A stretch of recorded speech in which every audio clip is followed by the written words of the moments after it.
In method 13 to 17's prologue video, we talked about different kinds of people, heart and head oriented. This technique is for heart oriented people. In method number 16, we talked about heart center. In method number 8, we talked about devotion. We talked about how devotion in itself can change the experience. It's important to understand about love, as devotion and love are closely related.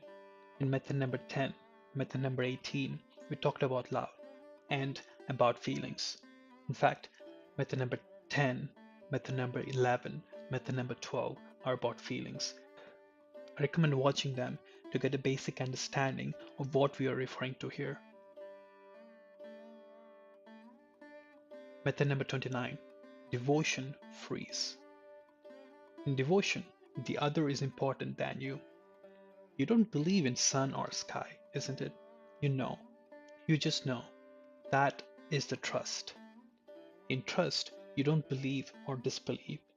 You just know. Devotion is difficult for head-oriented people. They need proofs. If you're really head-oriented, then devotion is absurd. Love or devotion is just a chemistry in your body, isn't it? Bunch of hormones.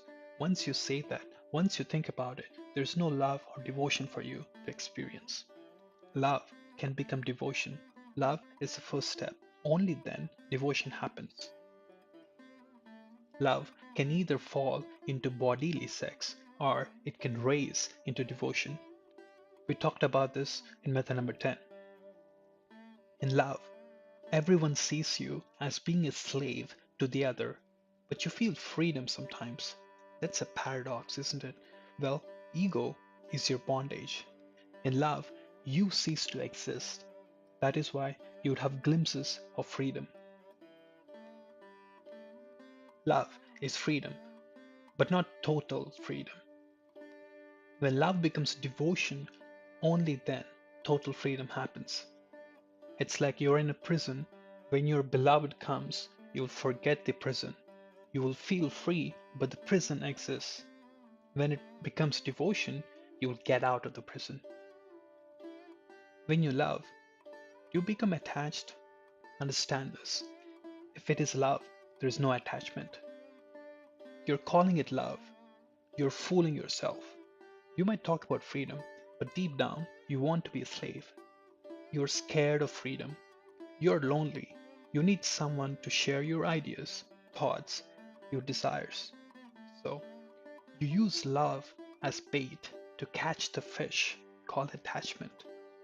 Once you're attached, the bait is thrown away. So, attachment isn't love, it's an agreement formed to fulfill your desires. Be genuine to yourself. Your love is just a false way to possess another person to satisfy your own desires. Love happens when you're overflowing. Love is about giving, not taking. In attachment, you exist. The other person is there because you're bored. Really, you just grabbed someone just because you're bored. Don't insult love by calling that act as love.